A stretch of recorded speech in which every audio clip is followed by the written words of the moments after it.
Olá, seja muito bem-vindo à Igreja Adventista Central de Governador Valadares. A programação já vai começar, mas antes preciso te dizer algumas coisinhas. A primeira é que estamos muito felizes em ter você aqui conosco. A segunda é que, como igreja, somos o corpo de Cristo. Adorando nos lares, no templo ou em qualquer outro lugar, estamos imprimindo as digitais do Criador em nós.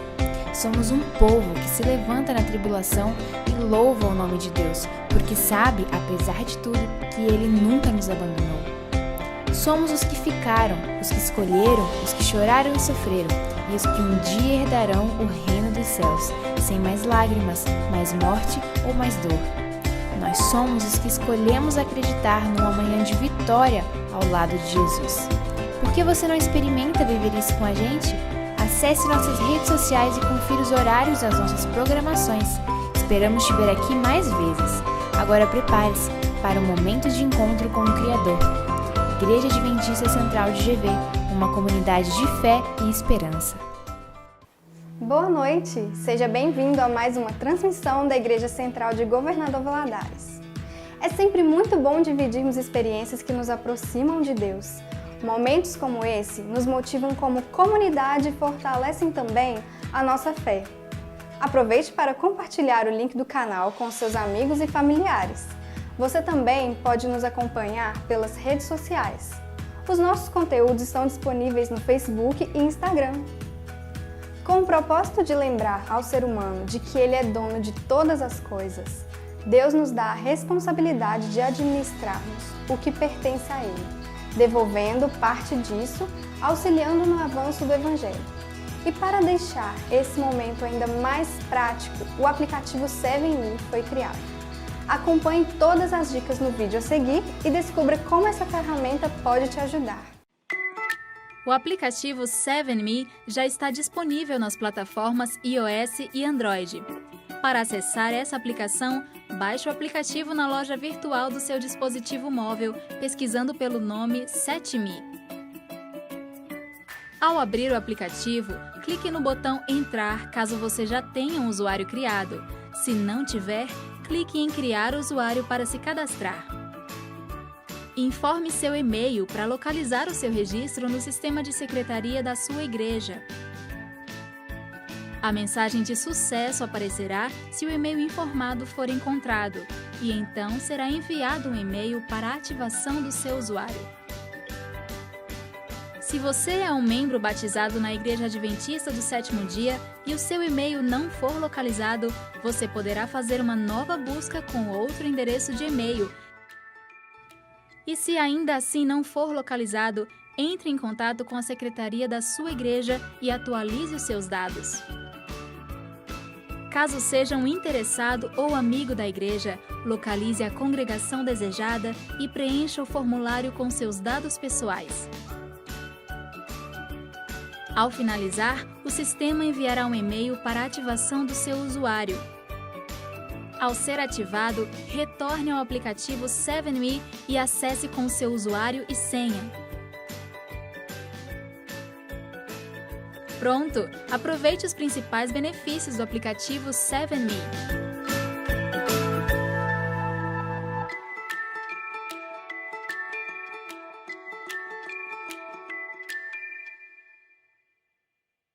Para ter acesso ao 7Me, basta apontar o leitor de QR Code do seu celular para o código que está aparecendo na tela. Esse mesmo código aparecerá em outros momentos ao longo da nossa transmissão. A oração pode nos conectar ao trono de Deus, quando decidimos confiar em seu poder. E agora você está convidado a orar conosco, entregando a Ele seus pedidos e agradecendo também pelas bênçãos recebidas. Boa noite, eu espero que vocês estejam tendo um domingo de paz em Cristo Jesus. E nesta noite eu gostaria de compartilhar com vocês um pouquinho sobre o presente mais precioso que Jesus deixou para nós. Abram a Bíblia comigo em Lucas, capítulo 11, verso 9 a 13. Diz assim: Por isso vos digo, pedi e dar-se-vos-á, buscais e achareis, batei e abrir-se-vos-á. Pois todo o que pede recebe, e o que busca encontra, e a quem bate, abrir-se-lhe-á. Qual dentre vós é o pai que, se o filho pedir um pão, lhe dará uma pedra? Ou se lhe pedir um peixe, lhe dará em lugar do peixe uma cobra? Ou se lhe pedir um ovo, lhe dará um escorpião? Ora, se vós, que sois maus, sabeis dar boas dádivas aos vossos filhos, quanto mais o Pai Celestial dará o Espírito Santo àqueles que lhe pedirem. Bem, eu não conheço nenhuma outra passagem em que Jesus tão amorosamente nos incentiva a pedir por algo. E Jesus diz para mim e para você: você sabe dar boas coisas? Se você sabe dar o que é bom, eu sei dar o que é muito bom. Eu sei dar para vocês aquilo que é extraordinário. E Jesus quer que você e eu peçamos o extraordinário para Ele. Ellen White, no livro Parábolas de Jesus, diz assim: Deus não nos diz pedi uma vez e dar-se-vos-á. Requer que peçamos, mas pedi incansavelmente em oração. A súplica persistente põe o peticionário em atitude mais fervorosa e dá-lhe maior desejo de receber o que pede. Ellen White também diz que Jesus, manhã após manhã, ele buscava a Deus pedindo o Espírito Santo. Agora, se Cristo a cada dia pedir o Espírito Santo para o Pai, quanto mais eu e você devemos pedir o Espírito Santo diariamente para Deus.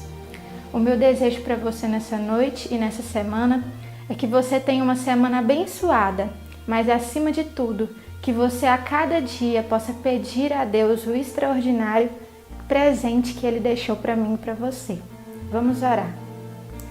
Querido Pai que está nos céus, muito obrigada, Senhor, porque o Senhor deixou um presente precioso para todos os teus filhos aqui na terra. Obrigada, Pai, porque temos acesso a esse presente através das tuas promessas, de que o Senhor concederia o Espírito Santo àqueles que lhe pedirem. Nós pedimos ao Senhor, ó Deus, o desejo, a força para cada dia pedirmos o Espírito Santo e temos a confiança, ó Pai, de que o Senhor nos concederá. Pedimos a Tua presença e pedimos que o extraordinário que o Senhor preparou para nós possa se fazer presente nas nossas vidas. Em nome de Cristo Jesus. Amém. Nesse momento, nós vamos ouvir uma música especial.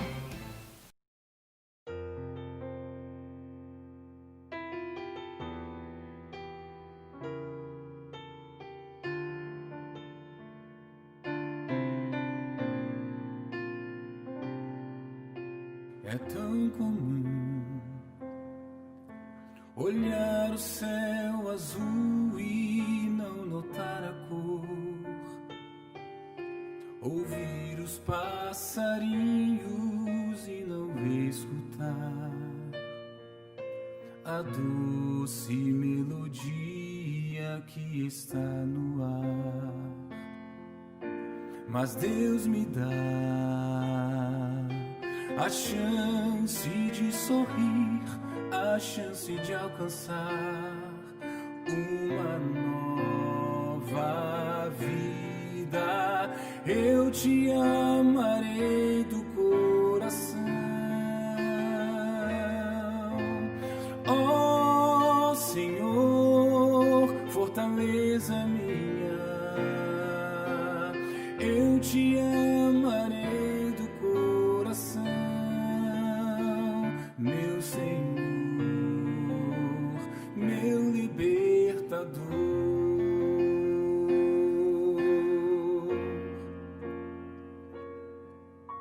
A noite vem e traz consigo sombras para o meu viver. São tantos os problemas para resolver que tiram mesmo a alegria do viver. Mas Deus me dá a chance de entregar a Ele minha dor e sorrir pra vida. Eu te amarei do coração,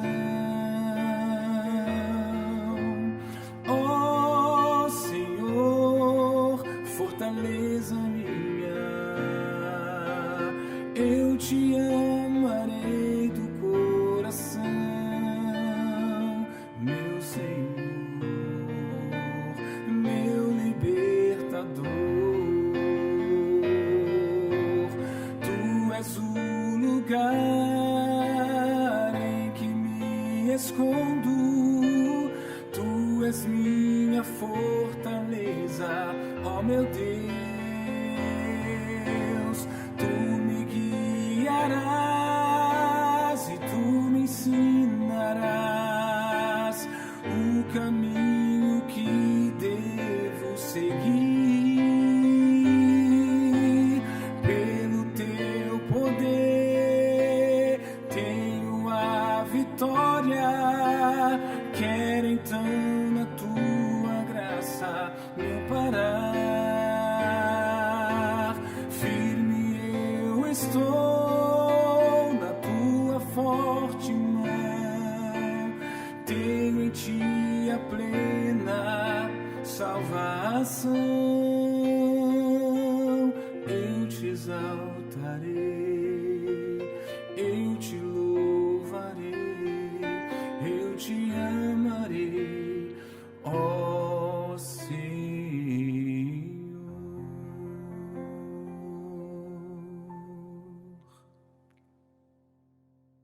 Olá, uma boa noite a você. Estamos juntos mais uma vez em mais um culto da nossa igreja, a Igreja Central de Governador Valadares. E hoje nós estamos começando uma série de 4 sermões sobre o livro de Jonas. Vamos, nesse mês, acompanhar um pouquinho da história deste profeta e temos muito a aprender com este livro, especialmente para o tempo em que estamos vivendo. Podemos tirar aplicações desse livro que vão nos ajudar a entender o chamado de Deus, a graça de Deus e como comunicar a graça nos nossos dias, no nosso tempo. Eu te convido a não assistir apenas hoje, mas assistir os 4 sermões dessa série, a compartilhar com seus amigos e vamos aprender o que um livro tão antigo da Bíblia e até um pouco controverso tem a nos ensinar sobre a missão, sobre a graça extraordinária do Senhor Jesus.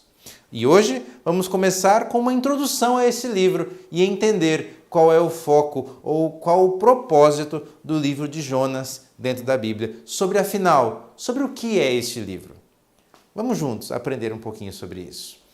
Jonas é um livro controverso, vamos assim dizer. É um livro que traz uma história bastante conhecida, mas infelizmente às vezes focamos mais na parte do peixe que aparece em Jonas, do grande peixe, e não na mensagem que esse livro tem a nos trazer. Jonas está inserido na seção chamada de profetas menores da Bíblia. Isso já até gera às vezes um pouco de preconceito, vamos assim dizer, por essa expressão menores. Obviamente, se existe a seção de profetas menores, também existe a seção de profetas maiores. E aí alguns tendem a achar que esses profetas, Isaías, Ezequiel, Jeremias, eles têm um peso maior do que os profetas menores, como Jonas. E isso, na verdade, não tem nada relacionado, não tem nada a ver. Essa designação profetas maiores e profetas menores está ligada apenas ao tamanho dos livros, porque estes chamados de maiores possuem muito mais capítulos do que os livros como Jonas, por exemplo, que possuem apenas 4 capítulos. Por isso a designação profetas maiores e profetas menores, não pela importância do conteúdo, mas apenas pelo tamanho dos seus livros. Jonas está inserido então nessa seção de profetas menores, mas que traz uma mensagem importantíssima para todos nós. Essa é a saga de um profeta que alguns consideram como teimoso, um profeta que foi um pouco rebelde ao chamado de Deus, à ordem que ele havia recebido de Deus. Aqui é narrada a história de Jonas contra a cidade de Nínive, a capital do Império Assírio. Jonas havia sido convocado por Deus para ir até Nínive e ali levar a palavra do Senhor, ali proclamar contra, inclusive, os pecados que a cidade de Nínive havia cometido. Mas devido à sua história e no meio do caminho Jonas ter fugido de Deus, ter ido contra o chamado de Deus e a história em que ele é engolido por um peixe, um grande peixe ao ser jogado no mar, e ali ter ficado 3 dias, muitos criticam este livro e consideram como uma lenda, um mito, uma fábula. Essa classificação de Jonas como um mito, ela não é tão antiga assim. Na verdade, ela é bem recente. Se nós vamos ao histórico da Bíblia, se nós vamos procurar um pouco da história do cânon bíblico, percebemos que Jonas nunca foi considerado como um livro de difícil aceitação pelo povo de Deus. Na Bíblia hebraica, Jonas nunca foi questionado na sua autoria, na sua validade, na sua canonicidade, o termo que é dito para os livros que são classificados como escritura sagrada. Jonas sempre foi considerado como um livro autêntico, escrito por um profeta, enviado por Deus para trazer uma mensagem de salvação, uma mensagem de graça. Só que em tempos mais recentes, devido a uma tendência teológica, uma tendência que não vem de Deus, obviamente, uma tendência na teologia de rejeitar aquilo que é sobrenatural e ficar com aquilo que é dito apenas como histórico, alguns críticos da Bíblia têm dito que Jonas não pode ser um livro verdadeiro, ou a história não pode ser verdadeira, por causa do peixe ter engolido Jonas e Jonas ter ficado na barriga do peixe durante 3 dias, ileso, e então ter sido lançado à praia. Quais as críticas? Primeiro, o tamanho do peixe. Segundo, Jonas permaneceu 3 dias na barriga do peixe e não foi digerido. Terceiro, o peixe ter levado ele até a beira da praia e então o ter lançado fora ali, o ter regurgitado ali. Qual o problema com isso? Veja, nós estamos mexendo com a história bíblica. E a história bíblica, não apenas no livro de Jonas, mas se considerarmos outros livros, ela está recheada também de histórias sobrenaturais. Será que só porque é uma história que envolve um grande animal e algo que desafia um pouco a ciência de hoje, isso seria impossível de ter acontecido? Se pegarmos a história de outros profetas bíblicos, observaremos também cenas sobrenaturais, como o caso do profeta Elias, na multiplicação do alimento com a viúva, onde o azeite e a farinha não faltaram. São histórias sobrenaturais também. A ressurreição do filho dela, Elias sendo levado ao céu. O profeta Elias é considerado uma figura histórica e não é questionado, mas também está cheio de milagres. Por que Jonas, então, é questionado? Só porque parece uma fábula, parece uma história irracional? Entenda que Deus não conhece limites. O mesmo Deus que enviou e que possivelmente criou aquele peixe exclusivamente para atender a este objetivo de salvar Jonas, é o mesmo Deus que, por exemplo, fez com que a mula falasse com Balaão. Deus não conhece limites. Nós não podemos negar a atuação sobrenatural de Deus. A Bíblia, sim, ela narra a história, mas ela linka a história com o sobrenatural, porque Deus é um Deus que está além dos limites da ciência, dos limites do ser humano. E Deus atua, sim, através de milagres. Jonas relata um milagre, mas veja, este nem é o foco do livro de Jonas. Muito pouco é mencionado sobre isso. O peixe aparece em 3 versos apenas. Nossas histórias sobre Jonas focam nisso. Quando contamos essas histórias às crianças, muitas vezes focamos apenas nisso. Mas este não é o foco principal do livro, é apenas um detalhe. A história do livro não é sobre um profeta que foi engolido por um peixe. A história do livro é sobre um profeta que tinha que levar a mensagem a Nínive. Por isso, essa crítica nem é válida. Invalidar o livro por causa de um milagre, sendo que o milagre nem é o foco principal do livro. Talvez, e eu creio nisso, o inimigo de Deus criou essa crítica, levou as pessoas a rejeitarem o livro de Jonas por causa do milagre, por desconfiarem do milagre, para sublimar a verdadeira mensagem que nós encontramos neste livro. E nesta série é o que nós vamos ver. O livro de Jonas é sim verdadeiro e várias construções do texto mostram isso. Como eu falei, a ênfase não está no milagre. Jonas começa o livro com uma expressão do hebraico Yahiu, ou algo parecido com isso, na sua pronúncia, que em sua tradução literal para o português seria algo semelhante como "e aconteceu". O detalhe é que essa expressão ela é muito comum em todos os livros históricos da Bíblia, a seção de livros históricos como Samuel, Reis, Esther. Essa expressão é comum nesses livros, ou seja, quando o autor usa, quando o autor do livro, quando Jonas usa essa expressão, ele está mostrando que o seu livro é um livro histórico. E, de fato, apesar de estar incluído nos livros proféticos, por Jonas ser um profeta, o livro não foca tanto na mensagem de Jonas, mas foca mais na história de Jonas. Pouco é falado da profecia que Jonas tinha que trazer a Nínive. Na verdade, a profecia era muito simples.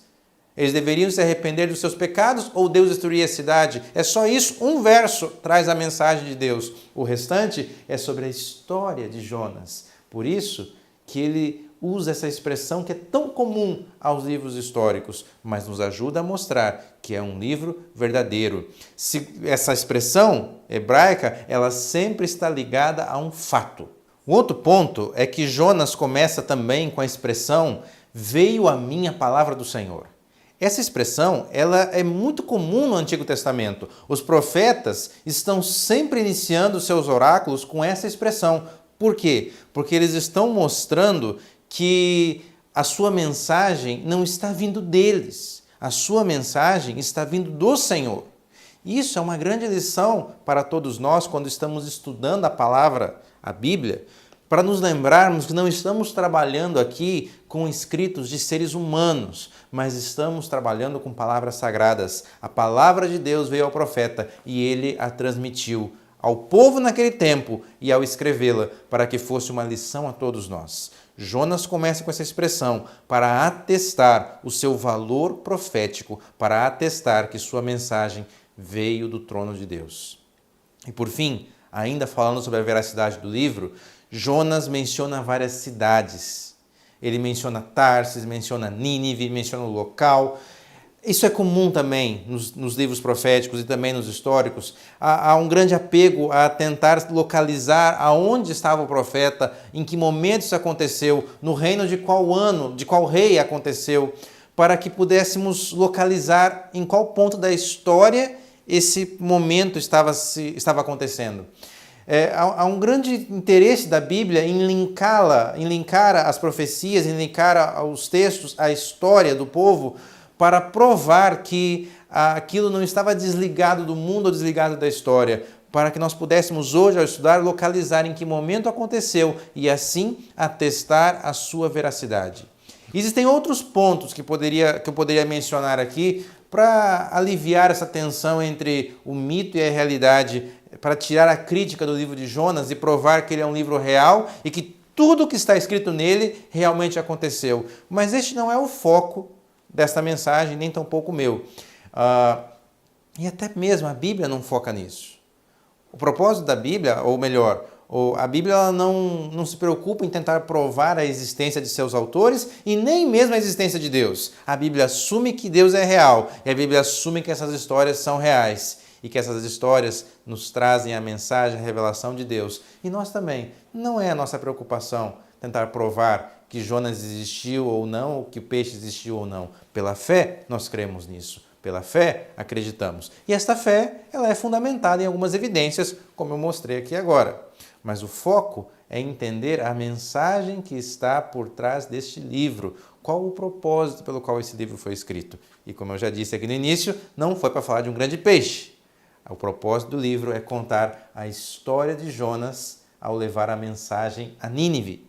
Nem mesmo a mensagem a Nínive é o ponto principal, mas sim a história. Veja que em alguns momentos, por causa da sua rebeldia, Jonas é feita uma comparação entre Jonas, que era o mensageiro de Deus, o profeta de Deus, e os povos de outras nações que não conheciam ao Senhor, mas o resultado da sua interação com Jonas. Isso aparece já no primeiro capítulo, no seu momento no barco, quando ele é lançado ao mar, é feita uma comparação entre Jonas e os marinheiros.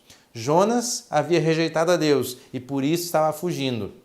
Os marinheiros, quando veem a atuação de Deus naquela tempestade, eles louvam ao Senhor, eles adoram ao Senhor.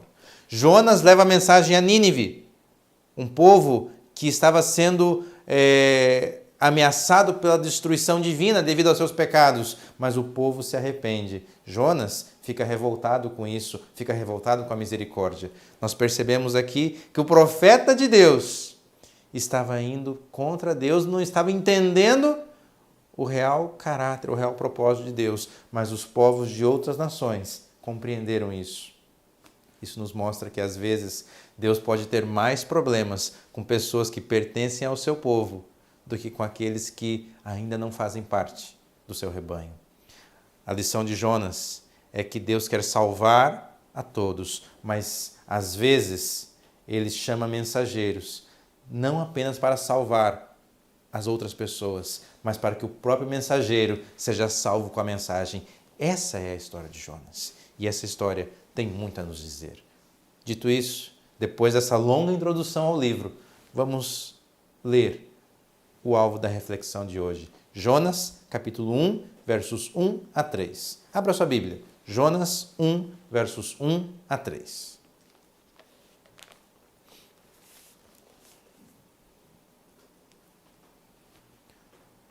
Veio a palavra do Senhor a Jonas, filho de Amitai, dizendo: Dispõe-te, vai à grande cidade de Nínive e clama contra ela, porque a sua malícia subiu até mim. Jonas se dispôs para fugir da presença do Senhor, para Tarsis, e tendo descido a Jope, achou um navio que ia para Tarsis, pagou, pois, a sua passagem e embarcou nele, para ir com eles para Tarsis, para longe da presença do Senhor. Nesses 3 versos é narrado o início, quando Deus vai até Jonas e fala: Jonas, eu preciso que você vá até Nínive e fale contra a cidade. Fale para que eles se arrependam dos seus pecados, caso contrário, eu os destruirei. Aqui é mencionado que Jonas não quis ir a Nínive. E havia uma razão para isso. Nínive era uma cidade muito poderosa e muito importante no tempo de Jonas, naquele contexto. Nínive era a capital da Síria, o grande império mundial dos dias de Jonas. E é conhecido pela história que a Síria era um império poderoso, mas muito violento. Há relatos descobertos através do palácio de Senaqueribe, que foi encontrado na região de Nínive, atual região do Iraque.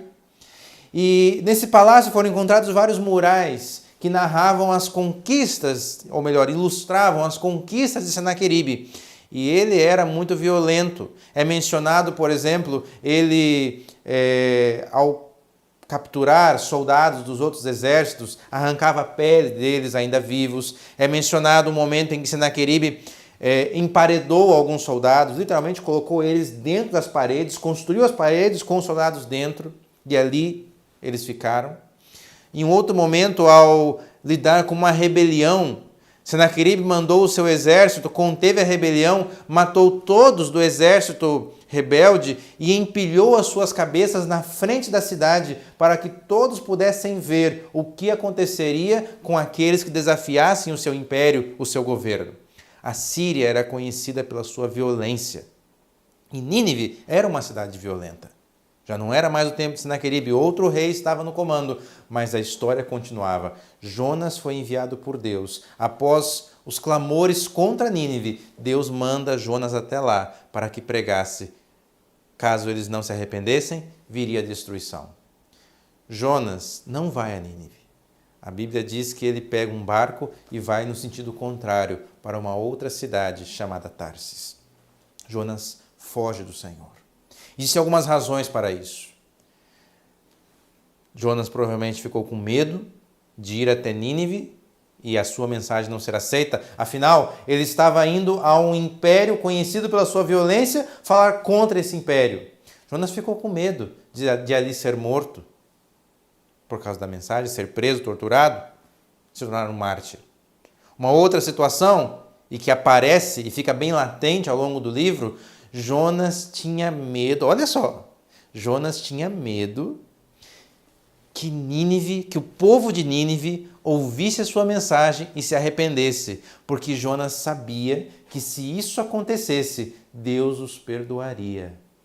Olha isso aqui, Jonas é o profeta de Deus e ele tinha o evangelho de Deus, mas Jonas não queria que o povo de Nínive conhecesse o evangelho. Jonas não queria que o povo se arrependesse. Jonas não queria que o povo conhecesse a graça de Deus. O senso de justiça de Jonas, afinal, devido à violência e àquilo que o povo de Nínive havia feito a outros povos, Jonas queria que eles fossem destruídos.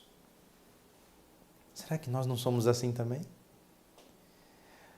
Quando nós vemos uma notícia, por exemplo, de um crime bárbaro, violento, de alguém que fez algo muito grave, que ofendeu a humanidade, e isso tem acontecido, nós queremos que a justiça seja feita. Mas o nosso conceito de justiça é a retribuição. Queremos que aquele que cometeu o crime pague pelo seu crime. Mas será que nós temos a honra e a graça de orar por aquele que cometeu o crime, de orar pelo bandido, pelo culpado, para que ele se arrependa e seja alcançado pela graça do Senhor? Ou somos como Jonas, queremos apenas ver que o fogo caia sobre os nossos inimigos?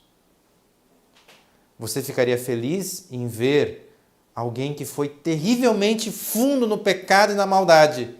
Você ficaria feliz de ver que essa pessoa foi salva pela graça do Senhor e então herdará o céu como qualquer outro filho de Deus?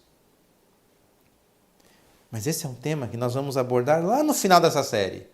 Aqui estou apenas mostrando que Jonas fugiu para não ver uma Nínive arrependida, porque ele não queria ver a graça de Deus chegar a Nínive. Há um grande contraste aqui com o apóstolo Paulo, porque Paulo também foi conclamado a pregar em Roma. E Roma era uma cidade, tal como Nínive, extremamente pecadora e sede de um império violento, ainda mais violento do que a Síria. Mas a atitude de Paulo foi diferente. Acompanhem comigo, Romanos capítulo 1, livro de Romanos, capítulo 1, versos 14 a 16. Paulo diz assim, no início da sua carta aos Romanos, na justificativa do porquê está enviando a carta aos Romanos, Paulo fala assim, Romanos 1, 14 a 16, pois sou devedor, tanto a gregos como a bárbaros, tanto a sábios como a ignorantes.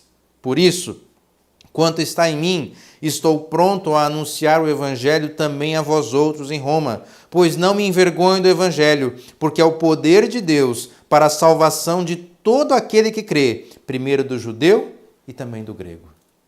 Paulo tinha na sua cabeça que ele era devedor ao Evangelho, porque ele fora salvo pelo Evangelho. Paulo havia sido um perseguidor da igreja. Paulo havia feito muito mal aos cristãos. Paulo havia sido responsável pela morte de alguns cristãos, se não diretamente, mas de forma indireta. Mas agora que Paulo fora salvo, que Paulo experimentou a graça, Paulo entendeu o chamado da graça que ele recebera e que ele deveria pregar a todos os povos, independente de quem eram. Por isso ele diz, sou devedor a todos, por isso eu anuncio o Evangelho e não me envergonho dele, porque o Evangelho é o poder de Deus para salvar a todos, judeus, gentios, qualquer nação. Que contraste com Jonas. Jonas não queria ver o Evangelho chegar em Nínive. Paulo menciona, eu quero que o Evangelho chegue em Roma, porque se Roma for salva pelo Evangelho, isso será um triunfo da graça de Deus. A igreja, nós, eu e você, nós somos chamados também pela graça a proclamar a graça que nos salvou a todas as pessoas, independente de quem elas são, independente do que fizeram. E eu digo mais, quem mais foi afetado pelo pecado, se for salvo, é o maior testemunho do poder regenerador do Evangelho, do poder regenerador da graça de Deus. Não que uma pessoa que pecou mais, ela tem mais valor do que alguém que pecou menos, mas quando alguém que foi profundamente marcado pelo pecado é resgatado das trevas para a maravilhosa luz de Deus, nós devemos celebrar, nos alegrar, porque esse é o poder de Deus. E nós somos chamados para isso também. Às vezes, como Jonas, temos fugido do nosso chamado de falar a Nínive atual. A Nínive que pode ser um colega de trabalho, que pode ser um vizinho, que pode ser um amigo, um familiar, pode ser até um desconhecido, mas a verdade é que todos nós estamos também com a convocação de Deus para pregar, para falar da graça que um dia nos salvou. Faremos como Jonas, que fugiu de Deus, ou faremos como Paulo, que se alegrou por poder falar desse poder transformador? Jonas nos ensina que não existe sabedoria em fugir do chamado de Deus. Precisamos sim nos humilhar diante dele e dizer: Senhor, envia-nos, nos use para falar dessa graça onde o Senhor quiser, a quem o Senhor quiser. Para concluir esta mensagem, esta primeira mensagem, o livro de Jonas não é para contar da história do peixe, tampouco é para contar da história do profeta. O livro de Jonas é para falar de Deus, de um Deus de graça, de uma graça extraordinária, de uma graça que não conhece limites. O livro de Jonas é o Evangelho na prática, mostrando todo o seu poder de transformação. O livro de Salmos, no capítulo 103, é o último texto que vamos ler. Abra aí, Salmo número 103. Ele exalta a misericórdia de Deus e nos mostra quem é o Deus que aparece no livro de Jonas. Salmo número 103, versos 12 a 14. Quanto dista o Oriente do Ocidente, assim afasta de nós as nossas transgressões. Como um pai se compadece de seus filhos, assim o Senhor se compadece dos que o temem, pois Ele conhece a nossa estrutura e sabe que somos pó. Deus sabe quem você é.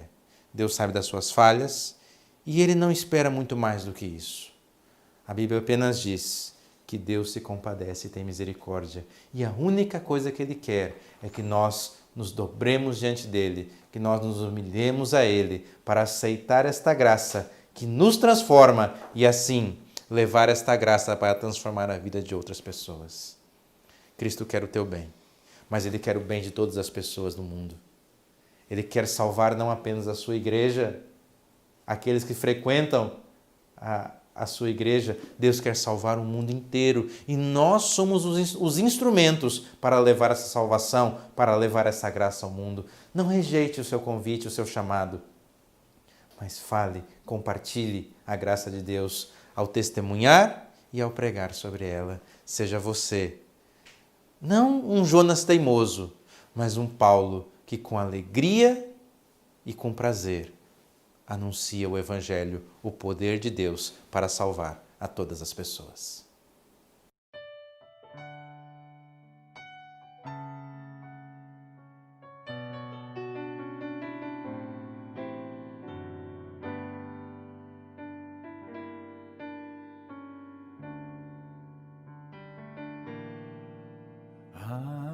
Amigo, se andas sem rumo na vida, volve olhar para Jesus.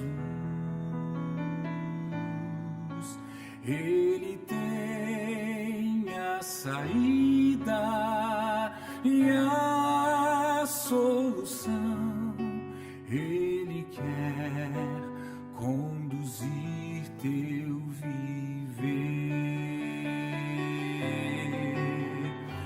Cristo quer o melhor pra tua vida, quer o caminho mostrar. Cristo chama com terno amor. Oh, vem comigo andar.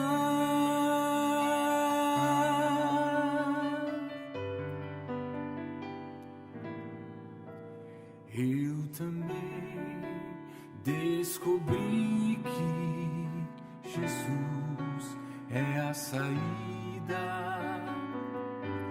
Quando em trevas eu vaguei, recebi sua ajuda, pus-me a seguir os seus passos deixados aqui.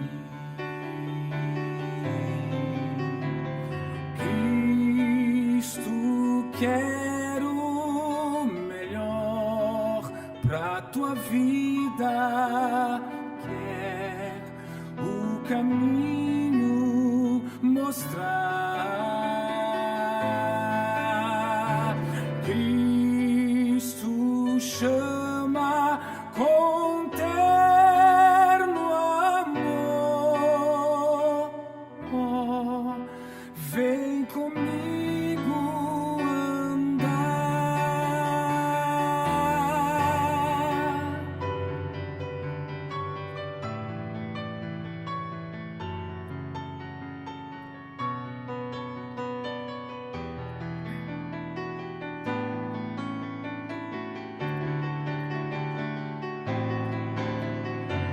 Cristo chama com terno amor.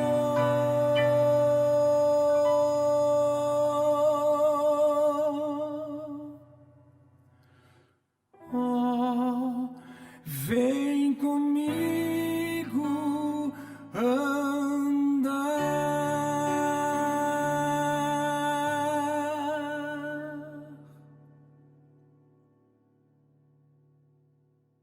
Olha a mensagem que essa música nos trouxe. Cristo quer o nosso bem, mas Cristo nos chama a andar com Ele e levar essa graça que nos salvou a todas as pessoas, para que mais e mais pessoas sejam salvas pelo Evangelho, o poder de Deus. Essa graça é extraordinária e nós vamos conhecer muito dessa graça ainda neste livro. Mas hoje eu só te convido, aceite o chamado da graça e seja um missionário, seja um porta-voz de Deus para salvar mais pessoas. Você aceita esse convite? Eu te convido a orar a Ele e dizer: Senhor, me use para o seu serviço. Vamos orar? Pai, obrigado porque o Senhor nos salvou. Obrigado porque primeiramente nós conhecemos a Tua graça, mas nos ajuda a levar esta graça às outras pessoas, a comunicá-la a todos nesse mundo, a todos que estivermos ao alcance. Somos Teus servos e estamos aqui a Teu serviço, em nome do Senhor Jesus. Amém. Foi bom estar contigo nessa noite e lembre-se, este foi a primeira mensagem de mais 3 que virão. Nos vemos no próximo domingo. Compartilhe com seus amigos e vamos juntos aprender mais da extraordinária graça do Senhor Jesus. Um abraço e que Deus te abençoe. Chegamos ao fim de mais uma transmissão. Agradecemos a você que participou do nosso culto online e desejamos que cada mensagem aqui divulgada possa fortalecer a sua experiência com Deus. Para continuar acompanhando os próximos conteúdos, basta seguir as nossas redes sociais no Facebook e Instagram. Nos encontramos na semana que vem. Até lá!